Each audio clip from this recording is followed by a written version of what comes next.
first start by welcoming all of you for this meeting. It's nice to see so many faces, and there are 34 screens. There are more coming all the time. Before we go further, I'd just like to say something very briefly about our society, because some of you are new to it. I'd like to thank Ruan, who is hiding somewhere, because he's the one who gave birth to this society in April 2009. And it started as a very small book club, and then it grew and became the full-fledged SLLS baby now, and being managed by the committee of myself, Niroshini Nirmalan, and Ruan. And we had physical meetings about 3-4 times a year maybe. And we celebrate our 10th anniversary last year. And our keynote speaker was another famous Sri Lankan, Professor Chandra Wickramasinghe. So he did the keynote speech, that's right. Then of course, COVID came, but Ruan got the bright idea of continuing our meetings on Zoom. And that's been a real masterstroke because, as you know, all of us have friends, contacts, and we have been able to get a galaxy of famous people to address us. And we have been going on since April, believe it or not, every week. And if you look at our website, you can see the famous people who have taken part. So thank you, Ruan. Thank you, Niro. And thank you for all the members who have kept this alive. Coming to today's meeting, is absolutely vital that you keep your microphones muted, apart from the Q&A, if you indicate either to the chat thing at the bottom, you can put a question there and I can see it and ask you, or you can raise your hand and you can unmute yourself and ask the question. So that's not here, that's at the Q&A. I'm going to share my screen in a moment because Sir Arul and I are going to talk to each other, but we are going to be prompted by a PowerPoint presentation which has been adapted to suit this meeting. So first thing to say is that I don't think Sir Arul needs an introduction. He's probably one of the most well-known Sri Lankans in this country that we know of. And he's currently Professor Emeritus ONG at St. George's, London. He's a visiting professor at the Institute of Global Health Innovation, Imperial College, and foundation professor at the University of Nicosia. I won't tell you all about the achievements he has had because we are going to go through that, but I'm sure all of us will agree that as fellow Sri Lankans, we are extremely proud of him. And I don't think any word of praise is too much to describe what he has achieved. So, Arul, thank you very much. Thank you. And I shall now, in a minute, get on to the main business of the day. So, etiquette is very simple. Just stay quiet till the Q&A comes, and I will be talking to Sir Arul. So now I'm going to share my screen to show the presentation, which is here. Well, yeah, looking at the screen, Mahendra, thank you for inviting me, and congratulations to you and to Ruan for initiating this literary association. Well done and congratulations. Thank you. So, so that's just shows what he is, and he's very keen to point out that his journey is not yet over, not in the physical sense, but he has a lot more to do. So he's still on the road, and I'm going to probe him a lot on one in red, the philosophy behind my actions, because I'm always keen on trying to understand people who are very successful and what makes them so, what is it that drives them. So he has told me this before, and I will get him to enlarge on this later. But Sir Arul, can you just say a few words about this at the moment, this philosophy behind your actions? I will come in more detail later, but can you just start by talking about this present slide now? Thank you. I think any individual, if they want to be successful in life, then they have to be respectful to their parents, teachers, religion, and their own profession and the country. Unless they are patriotic and also respectful and listen to these people, then it is very unlikely they will succeed in life. Because just to give you a couple of examples of my parents, my father was very strict, but he was very keen about myself. And two things I'll just mention at this point. One thing he said was, you must study. He was very keen. This is when I was 3 years, and that is Nallur temple where I go, and that's my father, Sabaratnam, and my mother, Nanambige. And when I was growing, he said, please sit down and study, because if you have knowledge, nobody can steal it from you. But if you have wealth, people can take it away from you. So secondly, if you think about anything, think about religion or God. It can be any religion. Because whenever you are in desperate situation, you say, my God, and then you will listen to that. The third thing he mentioned was, I want people to say that your son is a postman, but he is very nice and respectful to people, rather than saying you're a consultant in a hospital, but he's nasty. So those vivid things reminds me. And teachers throughout my life has been very helpful, because teachers are like ladders. We climb and go up and up, whereas the teachers remain behind. So in school, as well as medical school and postgraduate, and I still meet them and talk to them and have dinner or whatever it is. Even if I go to Sri Lanka, I make sure that I meet them. Religion, although I'm not obviously pious, going to temple every week, but I still pray in the morning, in the evening. I have a small chain around the neck with a small medallion, so I just touch it and I'm fearful of that. So I think these are important things to remember if you want to be disciplined and go up in life. Thank you very much. Wise words. And now moving on. So you're born in 1948, am I correct? That's right. Right. And then you're a product of Jaffna Central College and then Mahajana College, Delhi. You are obviously a very clever boy. You won a lot of prizes. Can you give us some memories of your school days, please? Well, I was, the early days I studied in my primary school in Nathandia, where my father was an engineer in a glass factory. Then he went to Patikalo. I studied in St. Cecilia's Convent and then St. Michael's Patikalo, and then he was transferred as a government servant. I went to Jaffna Central College. I was very much interested in games, playing basketball and hockey and athletics. So he transferred me to Mahajana College so that I won't play, but I still played and entered medical school from there. And I was studious. And in the university, the pictures you show, I still continued my games at the university. And I played for the soccer team, hockey team, athletics, and captain basketball in 1971.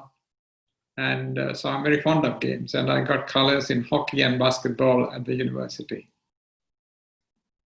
Can I ask you, Sarul, how much has sports influenced you in your general achievements and how you look at life? Was that just an interesting thing to do to keep you occupied, or do you think shaped you in some way?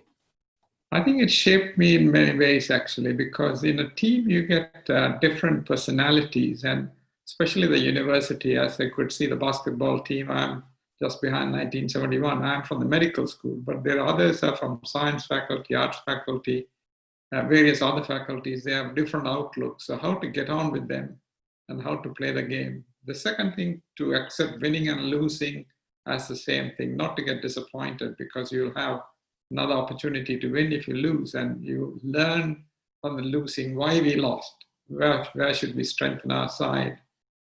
So I think sports is something which also took your attention away all the time from the books, because if you read the books all the time, you get a headache. But if you go and play games and you come back, have a shower, you're refreshed. I stayed in Bloemfontein with a number of people who attended this meeting, and it was really a pleasure to have companionship. That's the art of playing games. Can be any games, but team games especially gives you a good opportunity to be a team leader and a team member.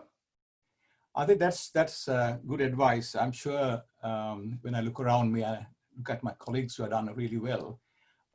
They're all-rounders, not just in terms of studies, but in having other interests as well. I think, as you say, it's very important to have that. And I suppose playing in teams you learn to match your individual nature with a team culture. So that's an important lesson in life, I think, especially for families where you're the only son or your only daughter. It must be a great achievement. Moving on now. Oops, what's happened? You entered the medical faculty in '68. You got your MBBS, RCP, MRCS, and so on. And let's not go through medical faculty days unless there's anything particular you like to talk to us about. Maybe a teacher, maybe an incident, maybe something that made you think about the future. Does anything come to your mind? No, I enjoyed the medical school thoroughly. I stayed in Bloemfontein. I enjoyed the hostel life. I was secretary of the hostel after Punch, and then Purna was president at that time. Then in the medical school, again, I represented many teams, but I had good classmates like Seema, I can see. So it was a very enjoyable period, a trouble-free period, may I say. Everything was looked after for you, and you enjoyed studying and playing games. I didn't concentrate very much on studies till I came to the finals when I got a class, but till then I just managed to clear the bar, so as to speak. Yeah. So it was an enjoyable period. Any particular teachers? Well, I was very fond of, you make impressions. When I was in the block, I was very fond of Lester Javardhana and Sivananda Singh. He was a tutor.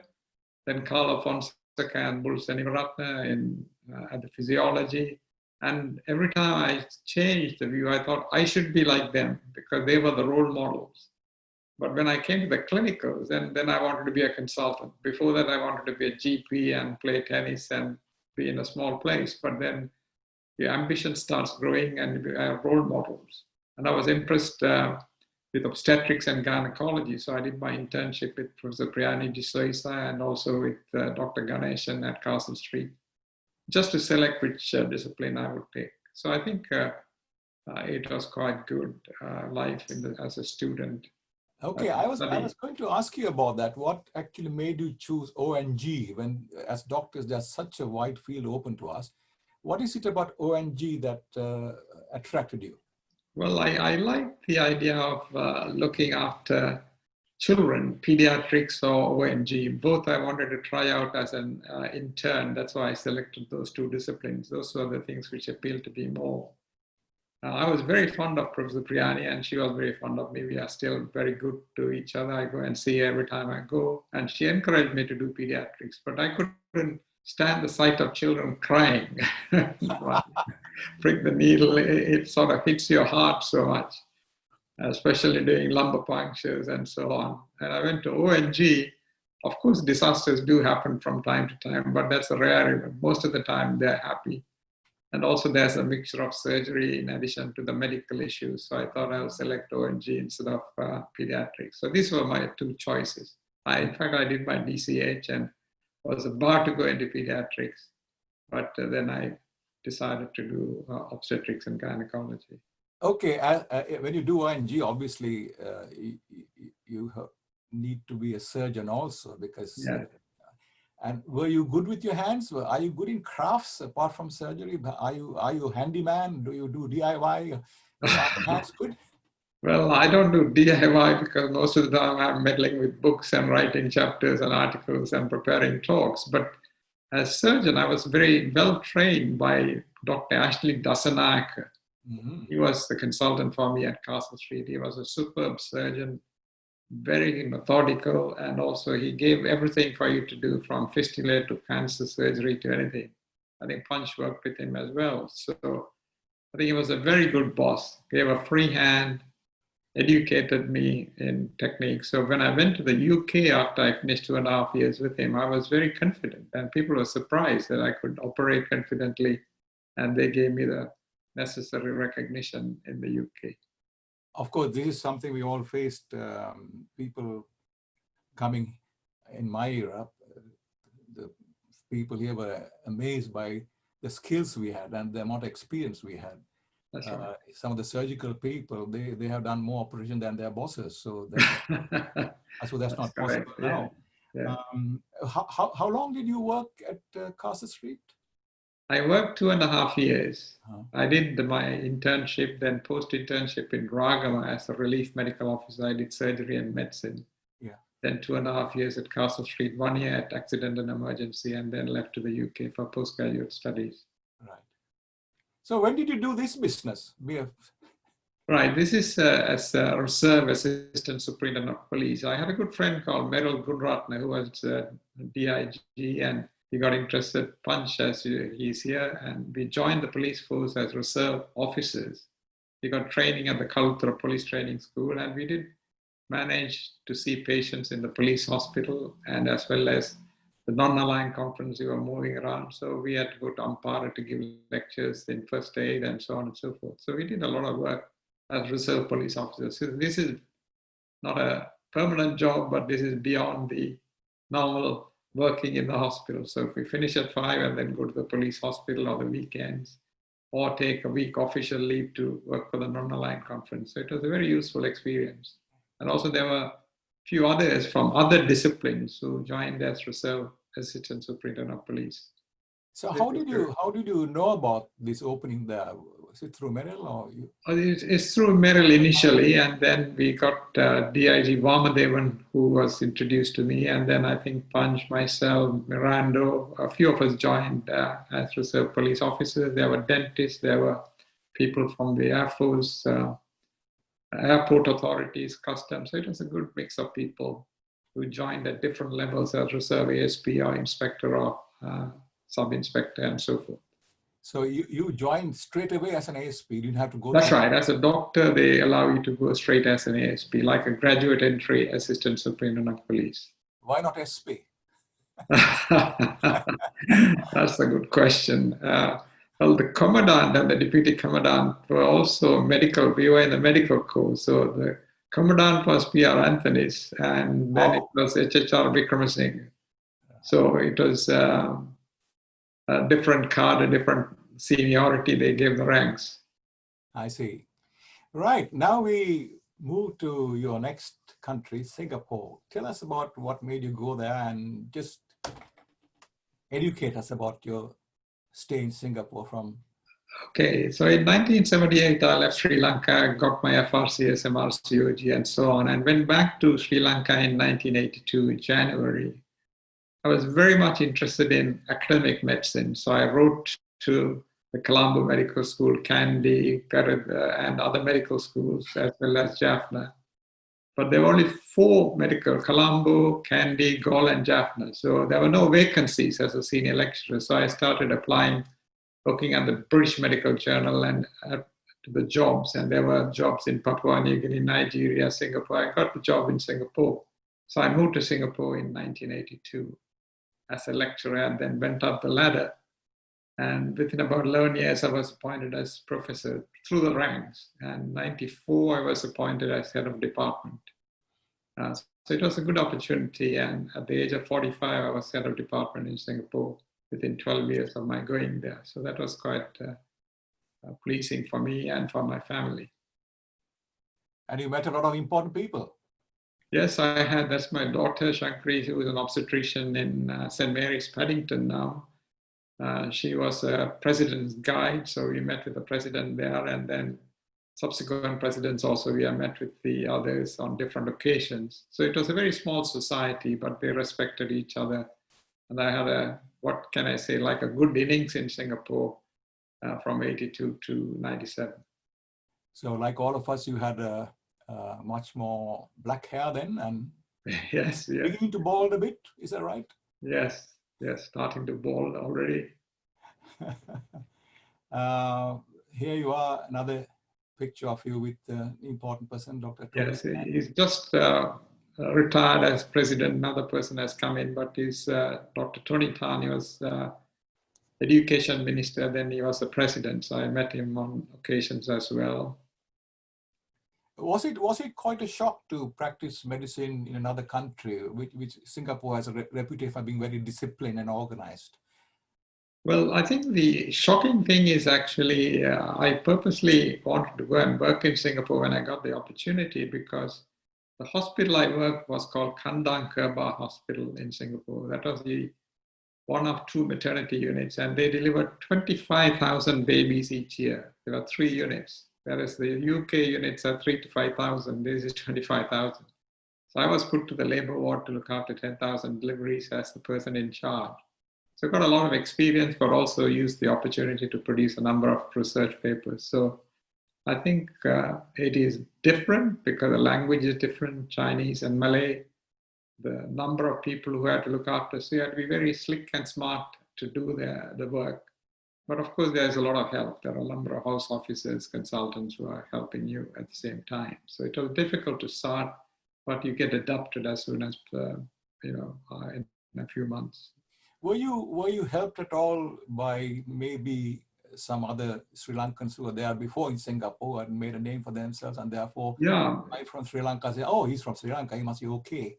Yeah, that is correct, actually, because the head of the department was Professor S.S. Ratnam, who was well known. He studied medicine in Sri Lanka, but he was born in Malaysia, came to Sri Lanka to study and went back to Singapore and became the head. And at that time, there was another associate professor called Ranjit Thambiraja. So they were very confident, both of them, that I would have got a good training, and also my credentials from UK helped to establish myself in Singapore. Right. And here you are. You're leaving Singapore, youngest professor and head of department. I didn't know you played the keyboard. No, that was a party organized for me. Somebody was playing. So you left Singapore. I left Singapore in 97. 93, I was the head of department. And then 4 years later, I left Singapore. Right, so that's wrong. Sorry about that.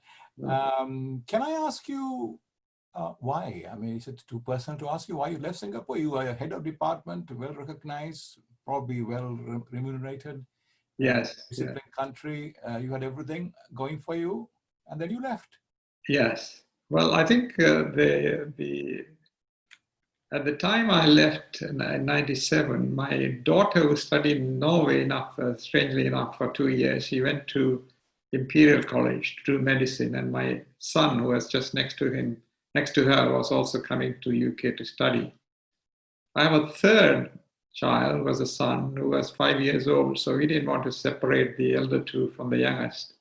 Mm-hmm. And my parents were here in London, and my wife's parents were here, so we thought it'll be a good thing to move. I had a number of offers in the past, and in 97, I got an offer from Nottingham. So I was just contemplating whether to move or not. But one philosophical point I heard one night changed my mind immediately, and that was told by George Yeo, who was the Minister of Health at that time.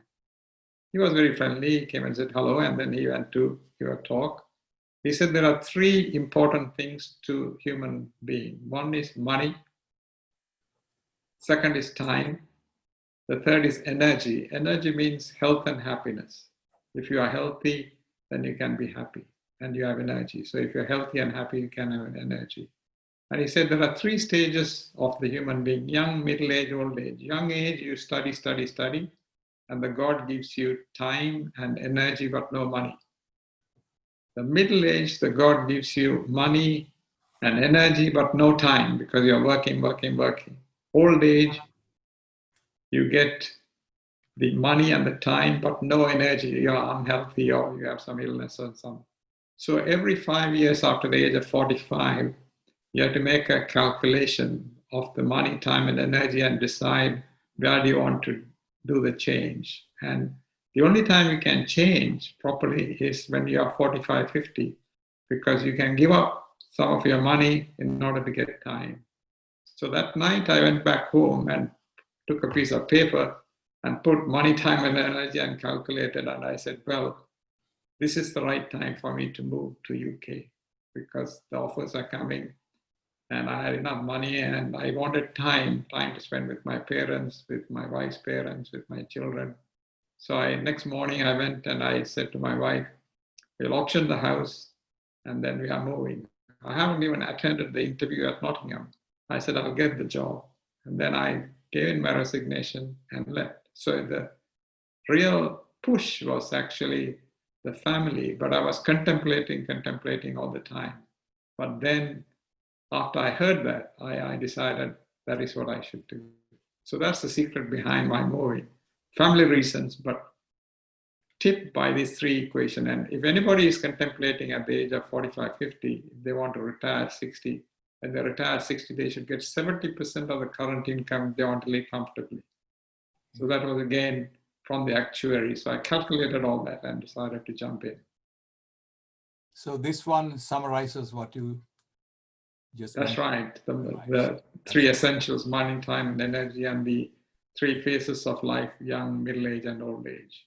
Did you put the MTEYMO into equation, mathematical equation? No, you didn't. The last one. I could see part of a mathematical equation.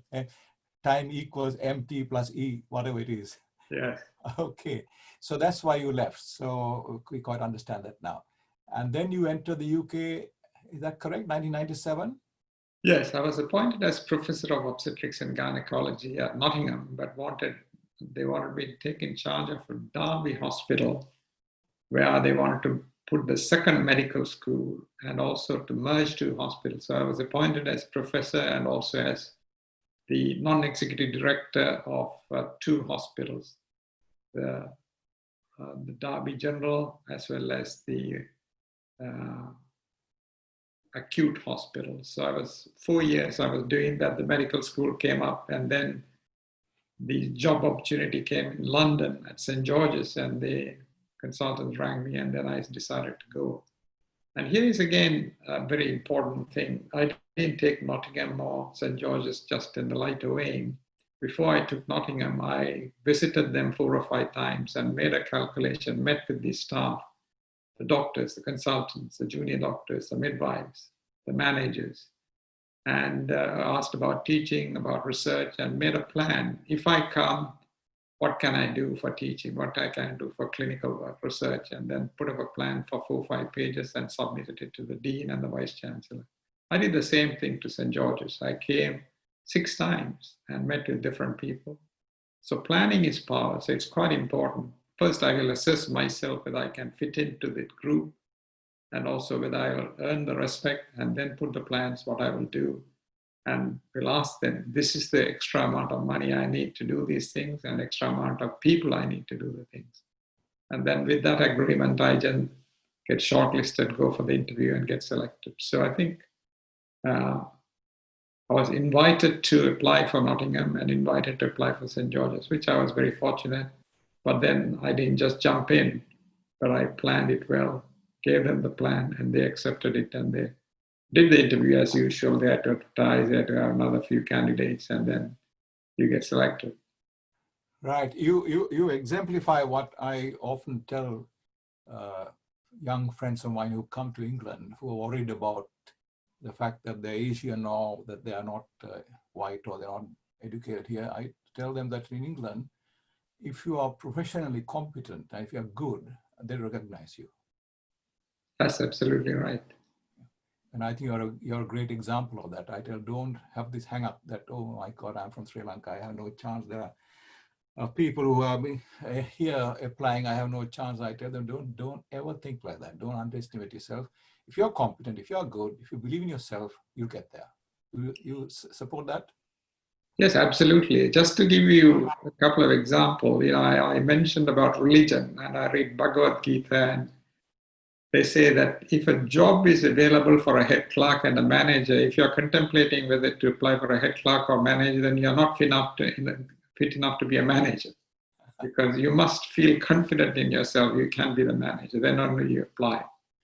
So I think that exam really is the point, that you have to be confident and not only apply for the jobs, but also for the last 22 years, I've been the editor-in-chief of Best Practice in Clinical ONG, which was edited by very top-class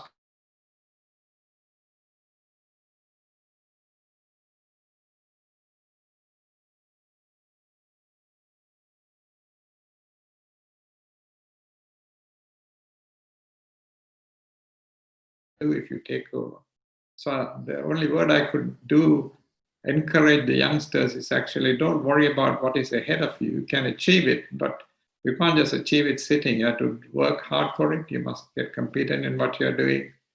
You must plan what you will do if you go to a new position. And even in a position where you are, try and do what you can do best for the organization. That'll help you to go ahead. Right. So that's a key message there about thinking about the future, planning and taking steps as necessary to achieve your goal. That's very good. Here are some pictures of you at St. George's. I'm not sure what the top right one is. Well, that's the hospital, and the bottom picture is actually the Royal College picture. Right. And the St. George's picture is there. The right-hand top is actually a hospital in Staffordshire, Stoke-on-Trent. I worked as a SHO in 1979, and in 2009, I was invited to open the new hospital. So 30 years later, I was happy to go and cut the ribbon. So that was very rewarding. So there's your path, some of the things you achieved at the early part of your career. Foundation professor, founding chair, University of Nicosia. Then of course getting more international, and you became president of FIGO. We'll come to FIGO later, but would you like to say something about FIGO and how they elect their president and how you got into it? Well, FIGO is actually a confederation of national societies like the Sri Lankan College of Obstetrics and Gynaecology or Royal College of ONG here. And these 130 national societies function with the executive board and an officers group. And to be president, every 3 years, the presidency rotates from continent to continent, South America, North America, Europe, Asia, and Oceania. So when the term came for Europe, I put in my name. Of course, before that, I was Secretary General of the organization and Treasurer of the organization. So I have proven my merit in working for the organization. So when I put my nomination, there are the nominations from Europe, but I got elected by the entire body of 130 national societies. Right, right. So that's a singular honor. Fantastic. And here you are, a picture of you with past presidents. Yes, yes. Is there anybody we should know apart from you? No, the gentleman next to me is Gamal Siro, who is actually from Egypt. He was the president before me for FIGO. The other three ladies are past presidents of International Confederation of Midwives. Yeah. That is to show that the teamwork is quite important. And many of the papers, the bad reports which comes in the papers about maternity care is because there's fight between the midwives and the doctors. Yeah. And this is just to show that you had to work with them as a team. Unless you work with them from top to the hospital floor, you can't give the best care. The people who suffer are the women and children if the team doesn't work coherently. So that is just an example of the team at the top level. Maybe I'm trying to draw parallels which are not there, but I was just thinking back to your school days when you played in hockey teams and soccer teams and all kinds of teams, whether that experience somehow had maybe subconsciously influenced you about working teams. That is true. That is true. That understand the strengths and weaknesses of each individuals and organizations and adapt accordingly so that you can lift them up as well. Okay, I'm going to deal with some of the things that you influenced the UK, and I will just take you through them. Is this the right moment to ask you about this particular one? Yeah, I can explain to this actually that essentially, if you look at most of the confidential inquiries in any discipline, at least in maternity, 60 to 70% of the deaths or near misses are due to insufficient care and or non-professional behavior. So that's why I put non-professional behavior, Robs. And this is at Northwick Park Hospital. There were 10 maternal deaths in 3 years. And the minister at the time asked me to go and sort the problem out because he called another 2 people to go and they went and came back in 1 day. They didn't want to manage it. This is just to give you two examples. One is a Filipino nurse who worked in the same hospital died after cesarean section due to bleeding. The second one is a Sri Lankan woman who also had bleeding, but it was concealed and she passed away. So when I went, I had to do some uncomfortable task of asking two consultants to be suspended, two to be sacked, one to be removed from labor ward duties. But I thought they were the weakest links and we had to put in new people. And in fact, I got 3 Sri Lankans to come as locum consultants who had a lot of experience. And we managed the team, and within 18 months, we reversed the whole situation. So that at that time, I decided there must be some way of monitoring the situation. So I created what is called as a maternity dashboard, so that each hospital can provide the admissions, the operations, the complications, etc., etc. The second thing which I did was actually, there were 6 out of 10 maternal deaths in that hospital. The consultant did not know till the patient died. So there was some problem in how they report the juniors and the nursing staff. So I brought in because of this slide, the suboptimal care and the 6 out of 10 cases, the consultant was not aware. We brought in a good practice guideline by the college called the responsibility of the consultant on call, where I gave a list of incidents where the consultant has to be by the bedside. And I was facing a lot of opposition. The consultant said, "Who are you to tell me when to go?" I said, "No, we have to. If it is your mother, your sister, your somebody, you don't want the very junior doctor when there's a severe PPH or a climatic fit to manage, you want the senior person."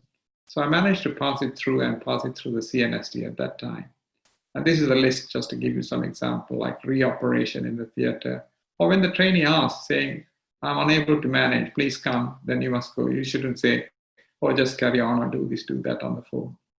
So I think there were oppositions, but if one is to improve the organization and the institutional professionalism, then they had to take tough stands. So I was made a little bit unpopular. People said they will pass the vote of no confidence on me as president. I said, "Doesn't matter. I have to stick to this," and I managed to pass it through. Were you part of a group of people who were feeling bad about the way things were handled and you must improve this, or was it just on your own, or was there a groundswell, in other words, for saying, "Look, consultant"? Well, there were few who were supporting my move. So before I decided on this, I got the officers group and tried to convince them, and then got the executive board to convince them, and then managed it. So there's not a majority way because they didn't want to interfere with the consultant's life. But I said it must be a definitive ruling that they must be available for certain responsibilities. Now this picture is to show that the UK scene is actually from Friday 5 o'clock till Monday 9 o'clock, the consultants don't visit the hospitals, even in a busy unit. So it's like you get into a plane and as an announcement, the pilot says, "I'm at home, my trainee pilot is taking you across. If there's any problem, he will call me, then you'll get down from the plane." So that's what was happening. So I made a strong request to the government. There must be consultant present in bigger labor units 24/7. So which has happened. They gave extra money. And initially they were not very receptive. So I went to the Guardian newspapers and made a declaration saying they are killing mothers and babies unnecessarily and trying to mobilize the government. The government is very sensitive about adverse news publication. So if you politely ask, if you don't get it, then you have to ask, like the Machiavellian ethics, go and expose them and say, this is what needs to be done. And were there statistics to show that those? So this is the Observer newspaper, which wrote about what I mentioned about how the mothers are saying NHS baby blunders. And there were statistics to show that the number of deliveries which end up in tragic consequences are after 10 o'clock in the night till early hours of the morning or the weekends. And that is because there is no consultant available. So there are registrars who are competent, like people who go from Sri Lanka. So I'm not saying that not all are, but there are some who are very raw, who haven't seen a massive PPH or an eclamptic convulsion. So they can't manage the show. That's why I wanted the consultant present to be available 24/7. Okay, let's go through some more significant milestones. You became president of the VMA for 1 year, then president of the Royal College of Obstetricians and Gynecologists. You got a doctorate from London, from Colombo, and from Sweden. So that's amazing, 3 doctorates. You got honorary fellowship from the American, Pakistan, Sri Lankan, Indian, Australian, New Zealand. Are there any more countries left? And a few more, but this is enough, I think. Membership Canadian, German, Spanish. So clearly, you had already made your name, but you're getting more and more international recognition. So that's wonderful to see. And again, to me, it's an example of dedication and being focused on what you want to achieve and working hard towards it. Did this have an impact on your family life? I mean, did your wife and children see you at all? Well, that's the difficult part in the sense that your wife has to be very supportive. So my wife, Gayatri, she has been very supportive, and she looked after, a picture is there with the sari, so she is very supportive of what I was doing, and she looked after all the home duties. I call her Minister of Housing and Minister of Internal Affairs and everything else. I was Minister of External Affairs and Finance sort of thing. So she was extremely helpful. She is a daughter of Dr. Mutithambi, who was an obstetrician in Sri Lanka. So she knew the father also worked like that. So she excused me from certain aspects. So my success, I would owe it to her because she's really behind my successes. Wonderful. Well, it's true, I suppose, what they say, that every successful man, there's a woman behind. Yes, yes, I fully agree. That's your council picture with yes, all the regalia. And then here's again your family. That's family, my daughter and my 2 sons, yes. Yeah, okay. And that's a painting of you. That's a painting. It's in the college. There's a portrait painted, and it'll be there for a number of years on the walls of the college. Right. How many sittings did you have to get that done? Well, this is quite interesting you asked this question because the Department of ONG in Singapore decided to get the painting done and donate it to the college because getting a portrait painted like this cost 20 to 25,000 pounds, and you had to have 8 to 10 sittings with the same clothes and so on. So when I was in Singapore, a Chinese painter came. He made a few sketches, asked me to sit, and went around with a camera and took a lot of photographs. And then he got the gown, everything photographed, and then he made it without anything. So I had only 1 sitting and a number of photos taken. And if you can see the books behind, like the books, there's nothing in the college like that with dark books. So he created that background for himself. And on the rib of that book, he put the name of the lecturer, senior lecturer, or professor, whoever donated the money for the portrait. So if you go very close, you can see the name. So it was quite an interesting way of doing things. So I had only 1 sitting and a lot of photographs and got the photograph made. Okay. And interestingly, the medallion you see as a red one, which you saw, was actually for the knighthood, and the college presidency is the blue one below that. And I didn't get the knighthood till later on, but he managed to put that in the painting as well, soon as I got it. Did he have inside knowledge? No. He was painting it at that time. So he didn't have a photograph with me wearing it, but then he managed to paint it in. Here's another picture of a proud couple. Yes. And then of course, knighthood. Well, that's something. I would love to know how long before you got it were you told that you're going to become a knight? Well, usually 1 month before you get the national honors, you get a letter from the Prime Minister. And the Prime Minister writes to you saying the committee and the cabinet has decided to award you KB or CBE or whatever it is. And would you accept this honor And if so, you have to complete this form and send it back. So 1 month exactly, but it says at the end, you're not supposed to divulge this till the Gazette notification appears a month later. So I got it at the Queen's birthday honors in 2009. So I had to wait till that day, except for my family, the rest to tell the others. So does it say cancel all holidays for the next month? No. You get it after you sign the form. But the award ceremony is staggered throughout the year. Yeah. So once they write to you and say the Queen is going to award you this knighthood, on that particular day I couldn't go because of some other commitment. I said I need another date, and I went, and Prince Charles gave me the knighthood. Right. I'm told that Prince Charles has a very strong handshake. Is that true? That is true, yes.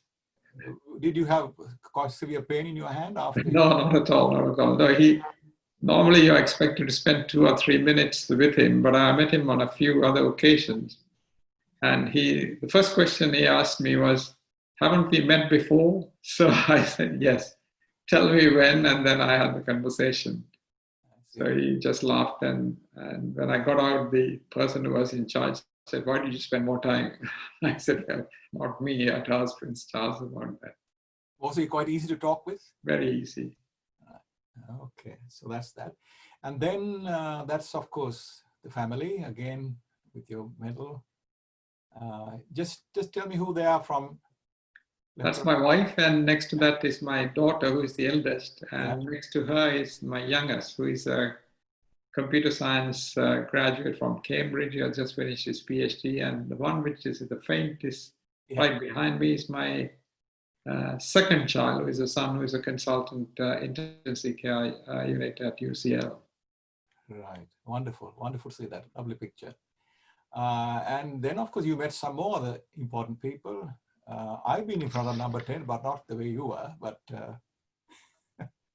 how was that meeting with Gordon? It was good. I used to meet Gordon Brown and Sarah Brown from time to time, because at that time I was president of the college, and they used to call me and ask for advice. And Sarah Brown was involved in an alliance called White Ribbon Alliance, which is to do with maternal mortality globally. So we used to have different meetings, and I go there and have some chats. So I've been there a few times. So by now you're quite used to moving around with, high society.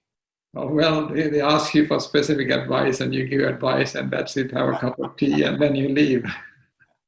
And then, of course, this is so lovely to know that you were recognized in Sri Lanka, and here you are, getting the Ranjana Award from Maitripala Sena. How was that?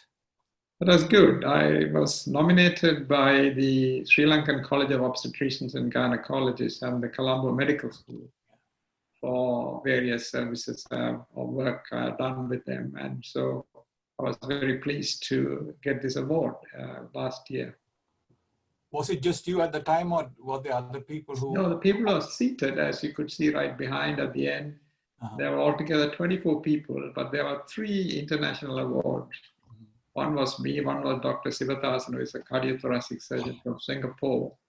And another one was the Japanese ambassador, who got the international awards. The others are all doctors, musicians, and the owner and chairman of the Delma Tea, and so on and so forth. So there were people who are from different walks of life who are recognized for their services. Can you, I don't know if they can, but can you recall what did Maitripala Sirisena actually say to you? Well, he just said congratulations, and that's it. That's it? Yes. I said, thank you very much. Okay, very short one. Okay, that's again family. And then I want to ask you about another area where you were involved with and you had a lot of influence, about abortion. You want to take us through some of this? Well, this is a very unfortunate incident. This lady, a dentist called Savita Halapanava, who was admitted to Galway Hospital at 19 weeks with a bulging membrane, then she ruptured.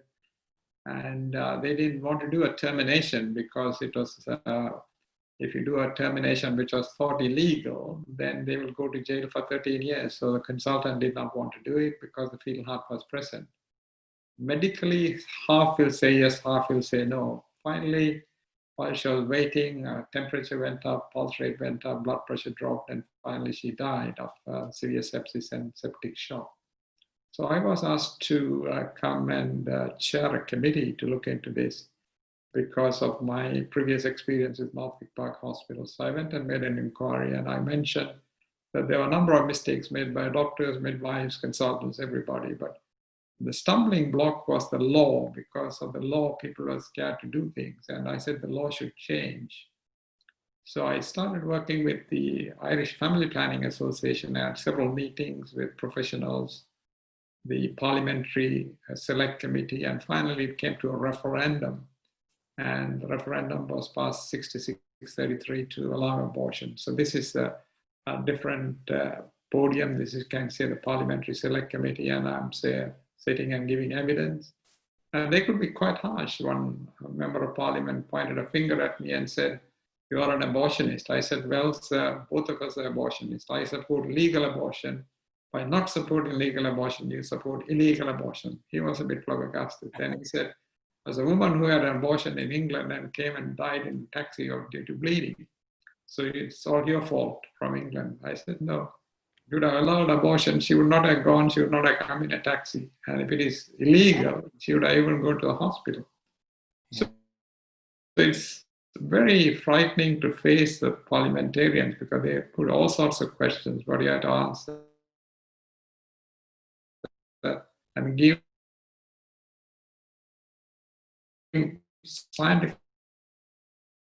basis as well, because most as well. So this is something which Sri Lanka has to think about it seriously, but the politicians hide behind the religious sector and it is not moving. So I think that's because there are a number of women who die. It's the third or fourth commonest cause of maternal death in Sri Lanka. So it's nothing immune. All the countries abortion takes place. So how can we make it gentle and soft for people? There might be religious objections, personal objections, but it is something which we have to think about. Yeah, yeah.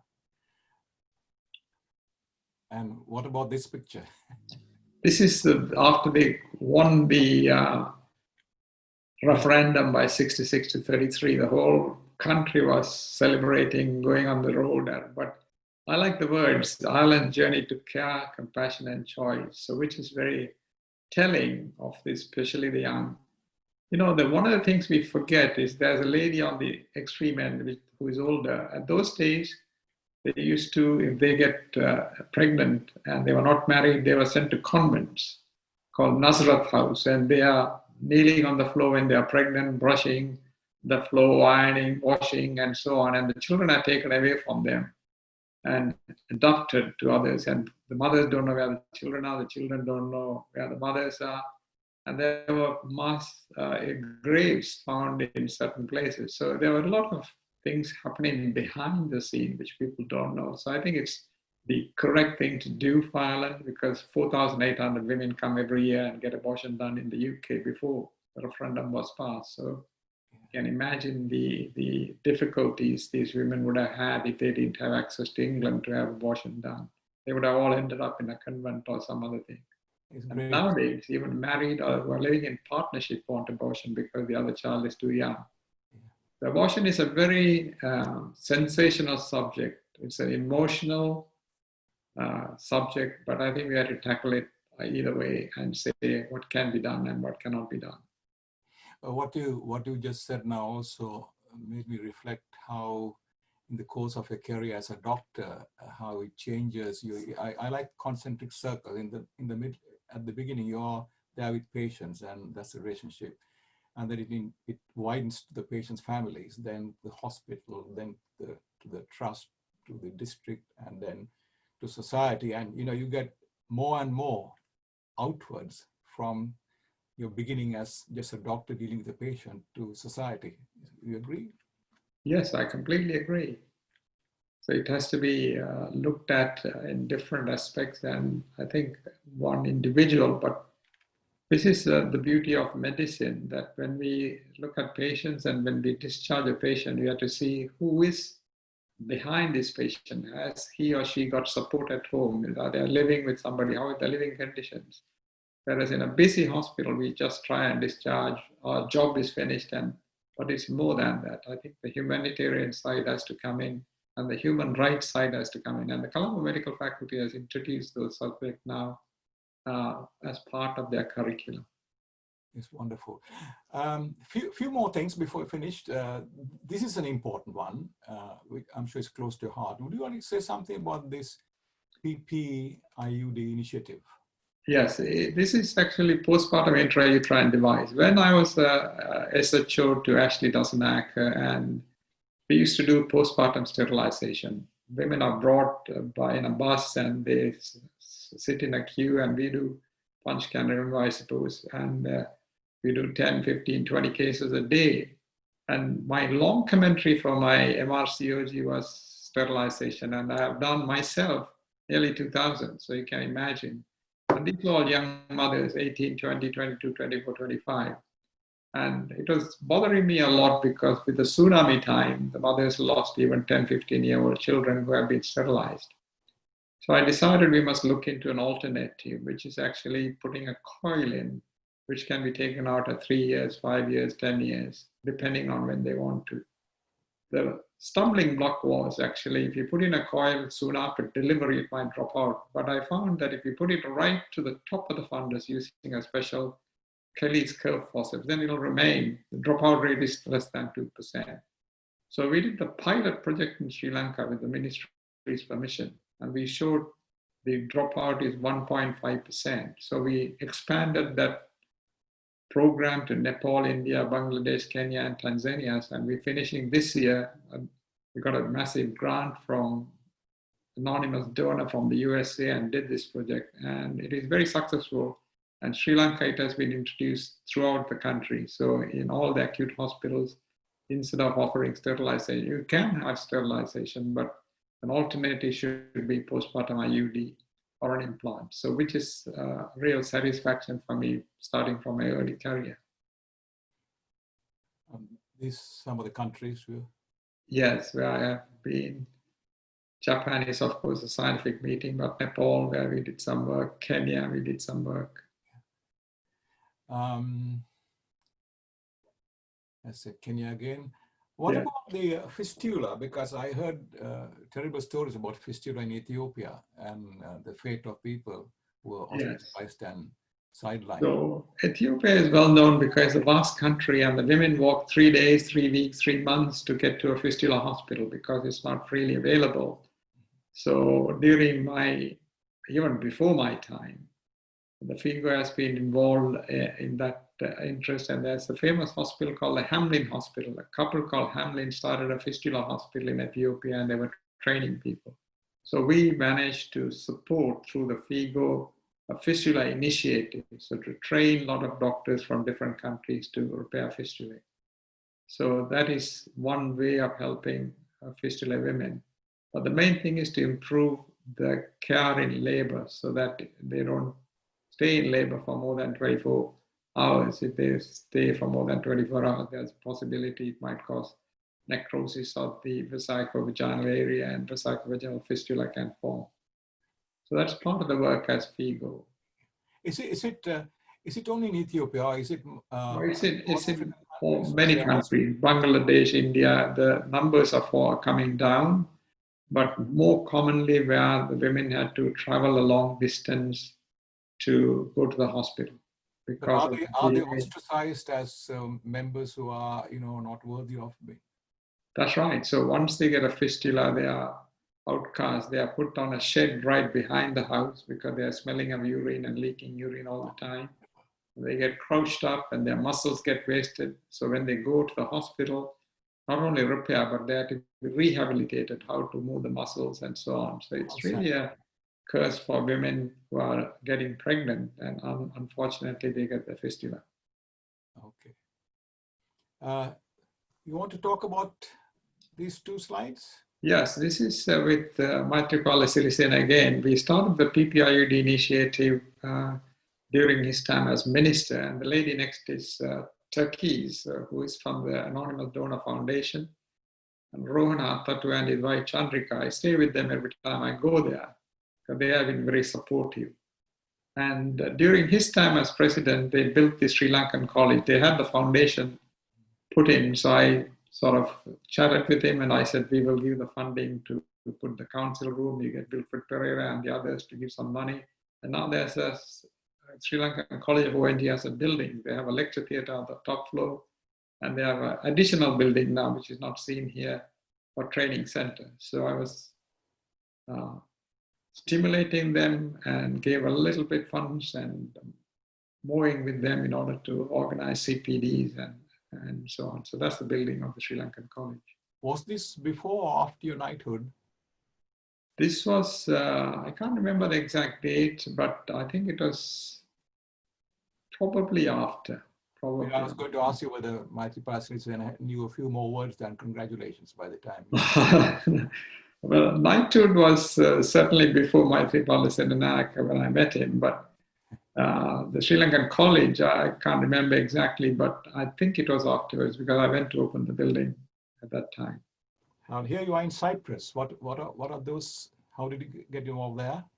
Well, St. George's University of London here has a branch medical school in Cyprus, in Nicosia, in partnership with the University of Nicosia. So I was made the foundation professor to start the department.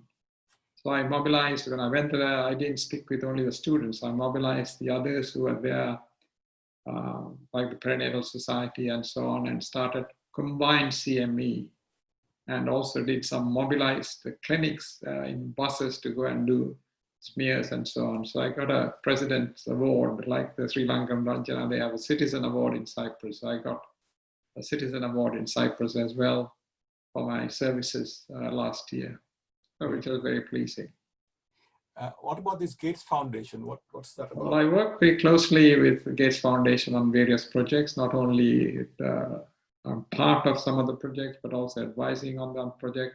So these are some of the members when we met in July, and the lady there is Amy Pollack. She's in charge of maternity, child nutrition, and family planning side. So we are quite good friends, and so I interact with them, how to spend the money in different countries. Right. Who's the chap with the streamlined top? He is a chap from Brazil, Sao Paulo. And he's actually epidemiologist, and so he's helping us to design and to find out the numbers needed for certain trials and so forth. And ladies from Sweden, who is also interested in maternity care. So we, as a group, we meet from time to time and go through possible applications for funding. And you still have time to write books and contribute? Yes, yes. These are different books I have done, which is pastime. And there's an important thing about these books, actually. It's not because I want to write it myself, but when I get the opportunity from Oxford, Cambridge, I can get my staff members to contribute a chapter. And I've done so with a lot of Sri Lankan doctors as well. So it gives them an opportunity to write chapters.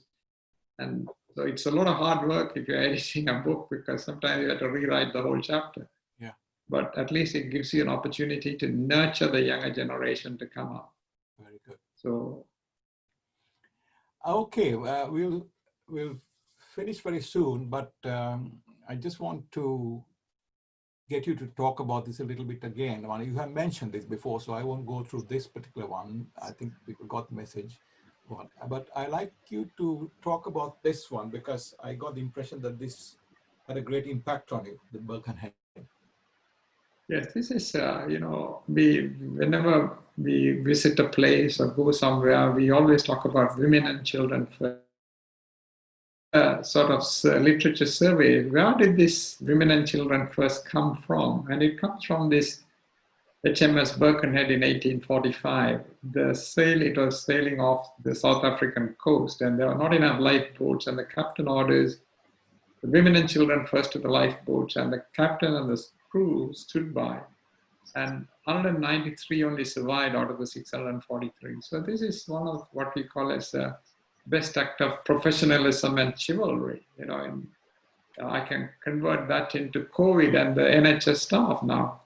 They are not only professional, but also showing chivalry in treating. So when I saw that first, my idea was, can I do even 1 trillionth of what these individuals are doing for trying to save women and children, but staying and playing the music for them to disband into the life group. So something very close to me because of women and children, but also it spells out the professionalism to which we had to build ourselves, to sacrifice our time and life to the profession.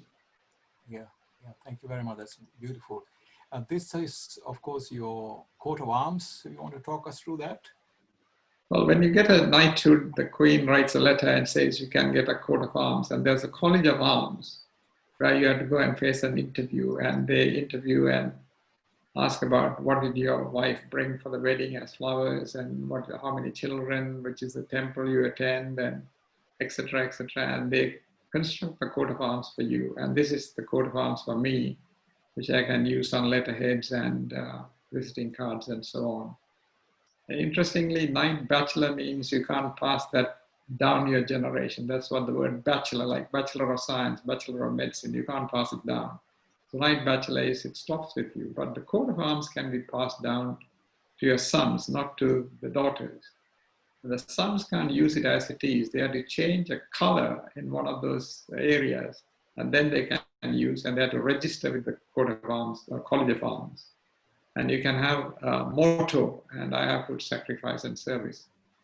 Springing from the last picture you showed, I think all of us are here for sacrifice and service. And the amount of sacrifice and service decides how satisfied one is with life.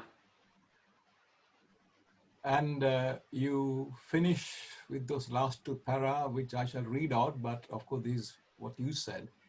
My journey is continuing with reverse life philosophy, i.e. giving back to the society my money, time, and energy. I'm most grateful to so many friends and colleagues, especially Singapore, Malaysia, Sri Lanka, UK. And thank you for the opportunity given to me to live the life I had an opportunity to describe my unfinished journey. Did you want to say a bit more about that? And on that context, can I ask you something which is something which people of my generation who live here have spoken about? I can only talk this about us living in the UK rather than in Sri Lanka. We have this feeling which I can describe as a kind of unease tinged with guilt for not serving in a land where our education was free, a kind of letting down the side feeling. At the same time, we know that to help Sri Lanka, to serve Sri Lanka, it's not necessary to actually live there. And it doesn't follow that if you live there, you serve. If you don't live there, you don't serve. So it's not a mathematical formula like that. But it's true to say that a lot of us have this slight uneasy feeling. And I don't know whether you ever felt that, or whether you have any advice to give those of us who are here, but who still have some kind of allegiance to Sri Lanka, or how we can not repay, but recognize the fact that we owe so much. That's a good question at the right slide, because when I said giving back the money, time, and energy, even if you move out of Sri Lanka, you can give your money, time, and energy to Sri Lanka. So from 1982, when I started in Singapore, I traveled to Sri Lanka 2-3 times a year to give CME or CPD seminars. Sometimes I get a professor from Adelaide or Cambridge who's coming to Singapore. I take him with me and do a weekend seminar or a workshop. So we have done plenty of workshops and seminars in Sri Lanka. That's in terms of your energy and the time you put for, and practically every year I've been there 2 or 3 times too, and also brought in large projects which give some income to the Sri Lankan College, of doing postpartum IUD projects in 18 hospitals and then spreading out throughout the island with the Family Health Bureau's help. So that is one aspect of second is actually I was involved in the medical school. I've established a foundation visiting chair in ONG by giving some funds, and also was leading a team with Saurabh Gamini to put up the quadrangle planning organization within the medical school. So if you go into the medical school between the physiology, the pathology block and the main block, the quadrangle is modified, and we collected 35 million, not my money, but collected from well-wishers. And the Sri Lankan College, various fellowships in addition to going and interacting with them and giving lectures. So I think whether we are here in England, Australia, or in the UK, as long as we are prepared to give whatever we can. It need not be money, it can be time, it can be your energy, your efforts, to build up whatever is possible. And I'm sure many of the Sri Lankans in the UK would have adopted or given an opportunity for younger Sri Lankans coming and doing internship or clinical attachments and so on. So I think we don't have to have a feeling of guilt. We can do whatever we can. Some can do more, some can do less because they might have other family commitments or younger families looking after older generation. They will do less. As long as we are committed with money, time, and energy to give back something to the society, and more so with Sri Lanka. I'm involved with Andrew Nagam with the Associations of Professionals of Sri Lanka. We did some work under COVID, we did some other work. So whichever way you can take an angle and help the community back home, then I think we should feel very happy about it. That's wonderful to hear you say that. And I think I shall finish now by thanking you very much, not only for taking part today and agreeing to this interview, which was very kind of you, but for inspiring all of us. And I hope some of the younger people are listening, that there's so much you can do if you only have the will and the vision and the inclination to push yourself forwards. So thank you very much. Thank you for listening. For all now open it for discussion. I'll stop sharing screen, and if people want to ask a question, yeah, just Mahendra, may I be the? Okay. May I be the? Please do. Mahendra, may I be the first one, because Hey, you I had can known be the Arul. first one. I had known Arul since 1967, 68. Not only him, of my family and his family are very close. Having said that, I might put one or two things. First thing is the request is that could you organize or arrange that this what we had goes on YouTube or things like that, because lots of people from Sri Lanka and Australia couldn't take part in it. So they will have access to it, number one. Number two is, with due respect to you, I want to find fault with you. You only asked about this, yes, yes, yes. Have you asked Arul, have you ever said no? I can tell you, having known him so closely and his family and generation, the children are like my children, he had never said no to anyone, any problem, because that's number one. Number two, we only interviewed and connected the professionals and the people on high levels. But there are people, normal people, I mean, normal citizens in Sri Lanka, or Sri Lankan living in England, Sri Lankan living in Singapore, Malaysia, or Australia, or Canada, have approached Arul with difficult problems other than medical. They could come out of it.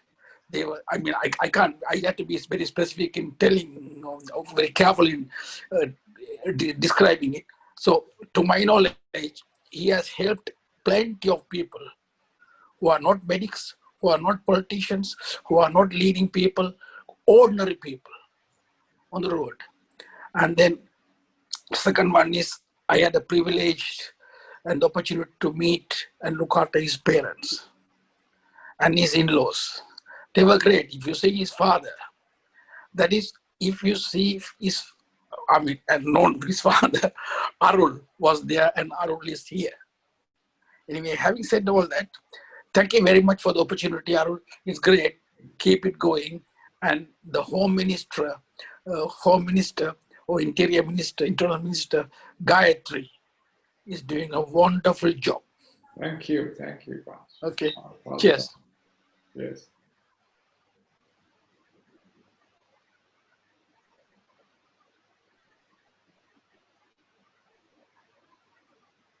Mahendra, your mic is muted. Oh, sorry.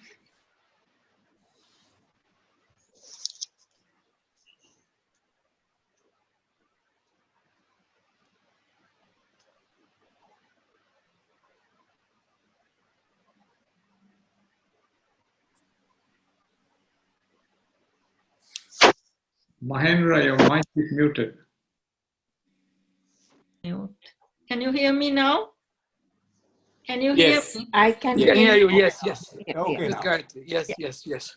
I congratulate you for this interview, and I will agree solely with what Panch has said today about you. And I think your wife is the guiding star here. Yes. Thank you. Thank you. Gayatri. I fully agree. She deserves the credit. Yeah. Okay, who's next? Put your hand up. Anybody? I can't. Let me see. Ah, yeah. Okay, Mevan. So Arul, very inspiring. And do you hear me? Yes, we can hear you. Very inspiring. And I only came across you last February or March when you were in Colombo and being a chief guest at the Colombo Medical School anniversary. But let me ask a very specific question. And among all the work, the services you have rendered and achievements, with what I listened to you, what struck me as monumental was, I don't know what happened, but what you achieved in Ireland in terms of influencing that decision where women could take the life decisions on their own in a Catholic country, where, as you know, the values are so different from what we generally perceive as medical professionals. And my hats off to you for doing that. I live in circumstances where even in industrial or rich countries fight against pro-choice versus pro-life, and the religious sentiments are so strong, and as you know, it influences even the elections here in the US. The question I have you is that you work so closely with the OBs in obstetrics and gynecologists in Sri Lanka. Sri Lanka being a country where women were quite in front in the political stream, universal suffrage,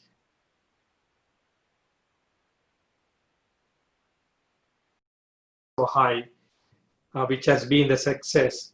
Why are we still behind the enforcing a law?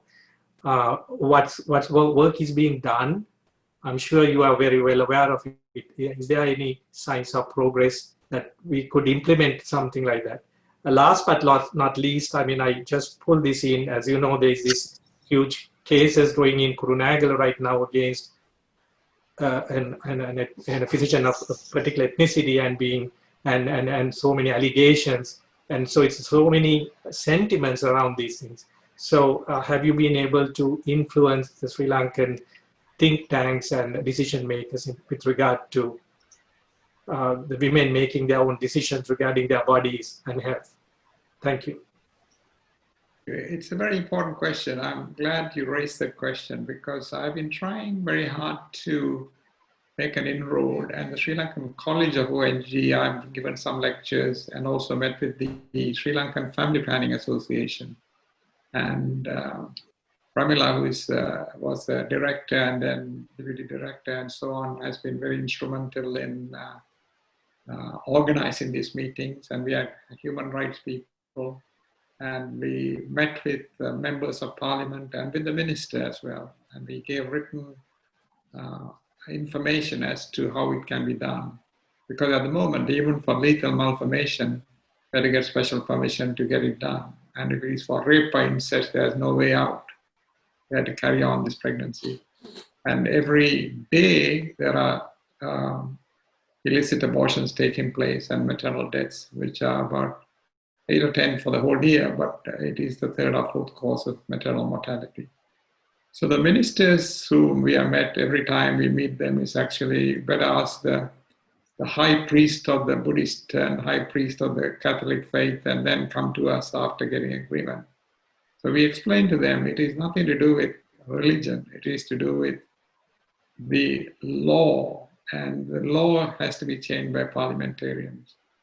So every time we take something, it is put back on the back burner sort of thing. But I think we have to work towards it, because once or twice when I went there and met with young women's group, and they told us a story, and they say one of their friends committed suicide because she can't get abortion done. One girl ran away from the family because she couldn't live in that society.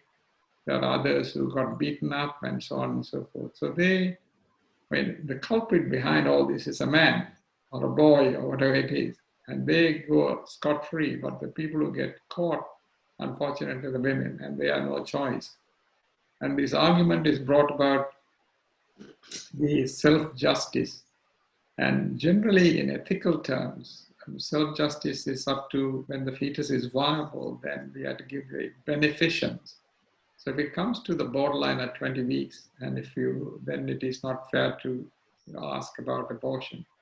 But before 10 weeks and so on, it is a balancing between the fetal interest and the maternal interest. So you have to really look at it. It is physical, emotional, mental, financial trauma for the woman who is asking for it. Even if a dentist asks me to scrape my jaw for nothing, I am not going to give my jaw for nothing. Can you imagine a woman going and exposing herself and getting a uterus evacuated? And nowadays it's quite safe. And the maternal mortality in the UK is about 10 per 100,000, but for abortion it's 0 per 100,000 if it is under 9 weeks. So there's nothing to fear in terms of really causing so if the woman continues the pregnancy, she has 10 out of 100,000 times to die. But if she doesn't, that's the termination. So there is enough statistics to show you can.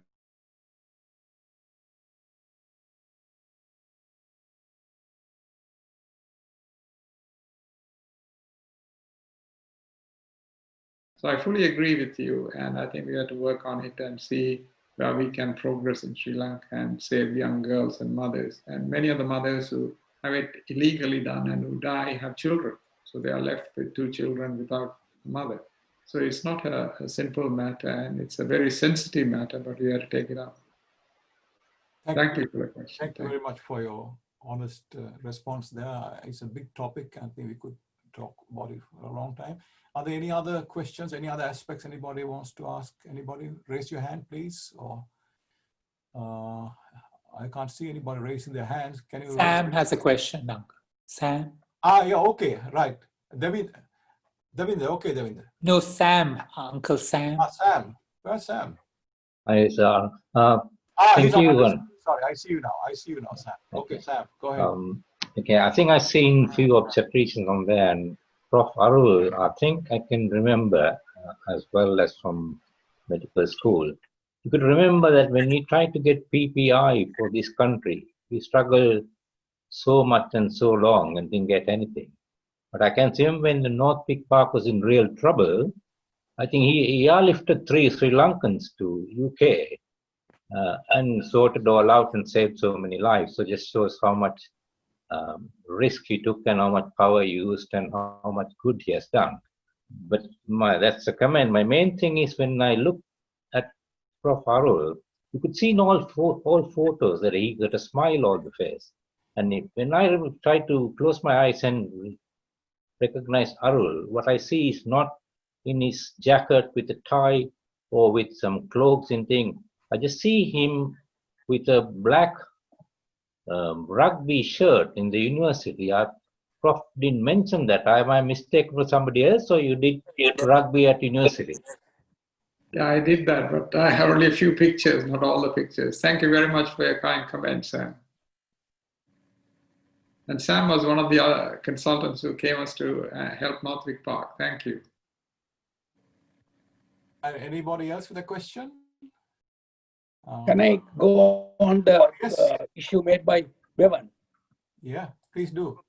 Yeah, I thought that's a very good point that he made, as Arul said, and Bevan agreed that it's to be discussed in a wider sort of setup.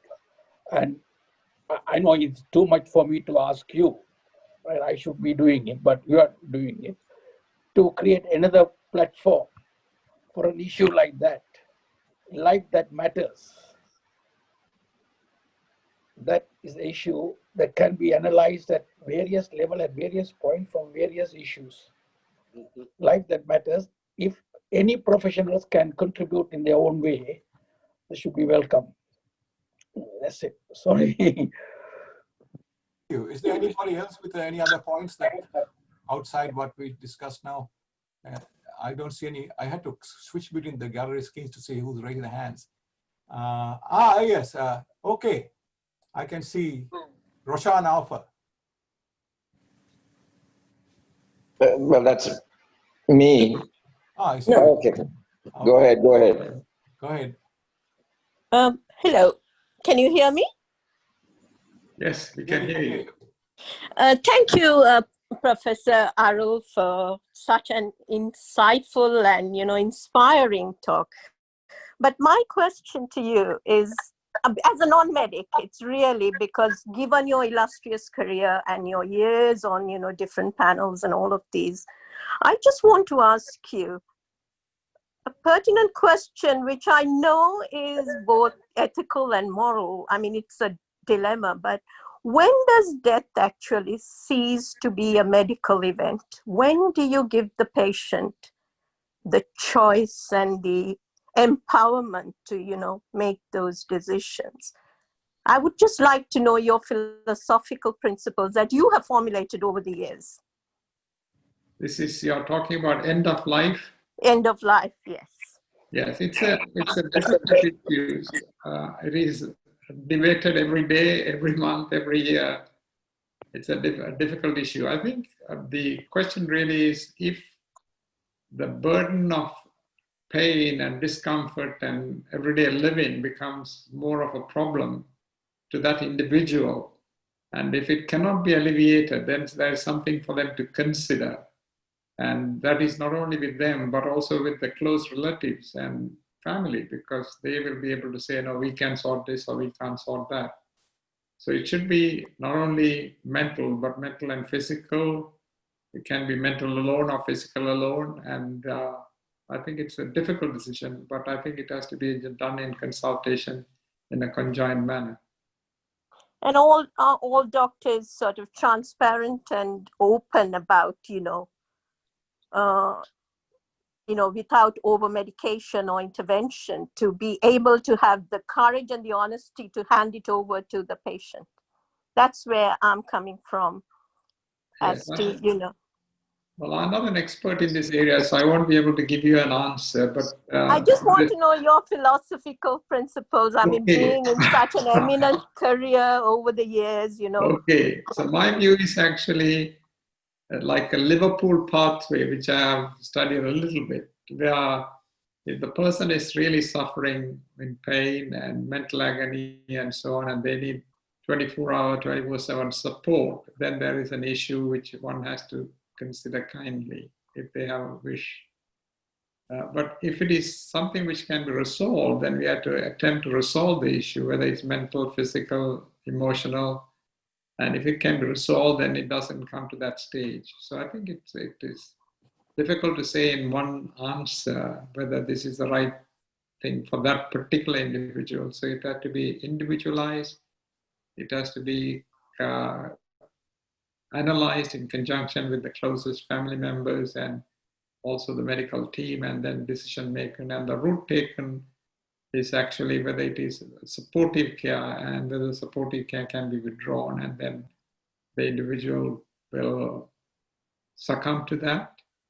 Of course, in this country, there is no euthanasia allowed as such. And so that is something which people tend to take by traveling to some other countries.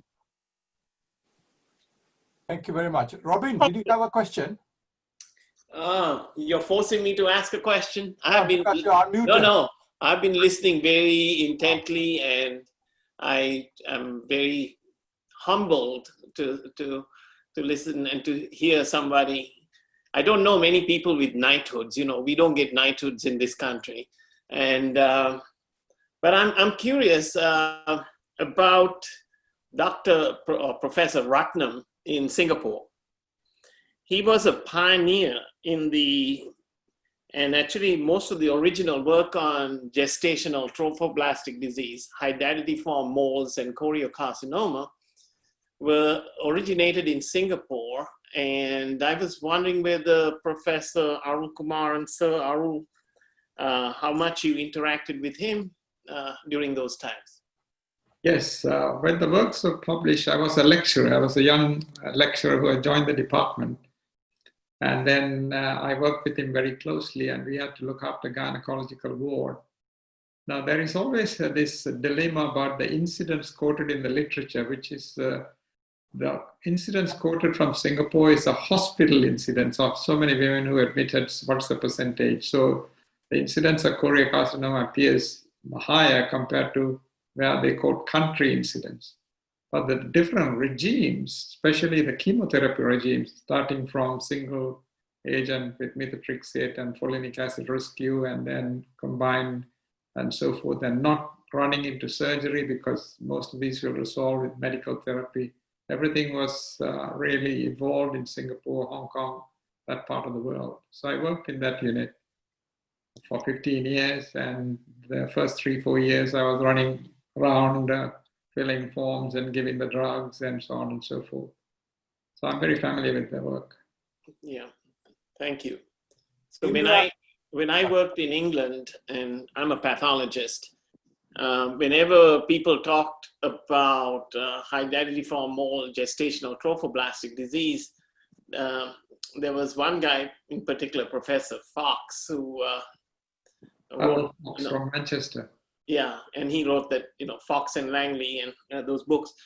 And when he knew I was from Sri Lanka, any of those people, they always started talking about this Professor Ratnam. So, and I was very impressed. I learned gestational trophoblastic disease just so that I could defend my ignorance, not knowing who Professor Ratnam was. And he was my boss, 82, and then I took over from him in 1993. Wow. And also, may Arul may help me. Professor Ratnam should be known for his work on the transgenital surgical procedures, for which he got a 1-year travel fellowship. Yes, he's a transsexual surgeon. Yeah, yes. Indra is off this. Indra Mela. Indra? Yeah. It was lovely listening to you, Arul. Thank you so much. And I'm glad that I got this opportunity to listen to you. And I'm very proud of you. Thank you. Thank you very much for your kind words. Kumu, have you got a question, Kumu? No, I'm not in the medical field, so I'm listening. That's all. I know nothing to talk about. I know nothing. I think there is Dr. About my Kodikara wants a question. Charles Kodikara, where are you? He's muted. Kodikara, what are you appearing as? I can't see his name there, so he must be having a pseudonym. No, I can see, Uncle. He's muted. Yeah, but is his picture there? Yes. Where the hell is he? He's on the next page. There, he unmuted now. Okay, unmute. Okay, Charles. Hi. Can you remember me, Dr. Sir Sabah? Yes. Then just to congratulate you for your success. I think I met you on the day you completed your finals. Thank you very much. Yes. I'm Thank you. happy that you have progressed so well and doing so well. Just to congratulate for your success. Thank you very much. Very kind of you. Kusum, have you got something? Kusum? Come on, Kusum. Kusum?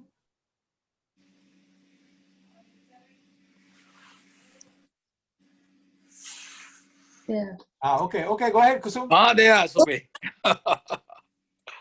Hello, Sobe. Thank you very much. And there's no questions to ask, and we are so proud of you, what you have achieved, and thanks to Gayatri. Thank you. There's somebody behind, a woman behind in everybody's success. No, there's a man behind you. Subay is a good man. So. And thank you for making it public. Yeah. Okay, thank you. And there are a lot of your batchmates here. You know, I recognize Andrew and Seema. Andrew, Nayagam, Seema. Yes, I saw them. Yes, yeah. Yes. Great batchmate. And thank you very not only much. Andrew and Seema, there's also Sanjeev all the way from Melbourne at 1 o'clock in the morning. Hi, Arul. Hi, oh, our future speaker, Sanjeev, is there. Would you sing a hello, Sanjeev? Hi. Yeah. So, anybody with questions? Now's the time. I'm just going to make a quick comment because people keep saying behind every successful man is a successful woman. I have not tasted this type of success, so I'm kind of ignorant in this respect. But my wife always tells me that to the limited extent that I might have succeeded, she says that we should be saying behind every successful man is a very surprised woman. That's good. That's a good one. Anybody else with a question? Yes. Kusum again. Kusum. Mahendra. Yeah. Kusum. I raised my hand too. Where are you? He's on the next page, Uncle. Mahendra, I want to actually thank Dr. Panch, who was asking you to put this on YouTube. And if not for him, I wouldn't have had a chance of talking to Arul. So No, Arul is great. You know Arul well. So no. It's the small part we play. You as Nyanes plays, keep you up on top behind you. I have got a Nyanes. Mahendra, my computer says low battery, so I have to get a plug-in now, I think. Okay. Well, I think we'll probably stop here because I think we had a good run with you, and we are very grateful for Uncle Mahendra. Can I have a question? Just last one. Okay, because his battery is low. Professor Arul, thank you very much. Just a question. Do you think clearly you have made some significantly good decisions in life? Do you think you always had a inkling that you will be where you are now, or do you think luck or something outside played a part? Well, I think luck is 95% hard work and 5% good thinking. So I think you have to think carefully, plan it, and work hard at it. Pure luck doesn't really work very much. Of course, you have to be in the right place at the right time and meet the right people. But mainly it's hard work. The word you're looking for is commitment. Thank you. Commitment and hard work. Yes. Well, commitment is the key word. I'm reminded of a famous golfer, Jack Nicklaus, who said, the more I practice, the luckier I get. Yes. Very true, very true. Okay, I think, I don't know how to, can you unmute yourself, everybody? Unmute yourselves. Yeah. Unmute, everybody. Everybody unmute. Okay, I have 5% battery left. I forgot to plug it in, so. Okay, all unmute. Okay, let's give a round of applause to, yes. Thank you very much. Okay, right. So we'll see you next week, most of you. Yes. Thank you. I hope you enjoyed it and all the best. Thank you, Kusum, for getting me the link. Okay. Right. Cheers. Bye. You know, Bye. I can see people joining from India, one of my batchmates, Gauri. and Sri Lanka, the one who spoke Indamala, and Gauri. Okay. Right. See you then. I'm leaving. See ya. Thank Bye. you. Mahendra. Bye. Yeah. Thank you. Thank you. Mahendra. Kaude. Thank you, Mahendra. I asked the question. Ignored. Thank you for organizing it. Thank you. Pleasure. And a clap for Mahendra also. Okay. Yeah, clap for you, Mahendra. Yeah, that's for you. A David Frost appearance. Very good interview. Yes. Thank you. Very well organized, I must say. Always nice to hear nice things about you, even if they are not true. Okay. Okay, then I'm definitely leaving now. Bye. Cheers. Bye. Thank you. Bye.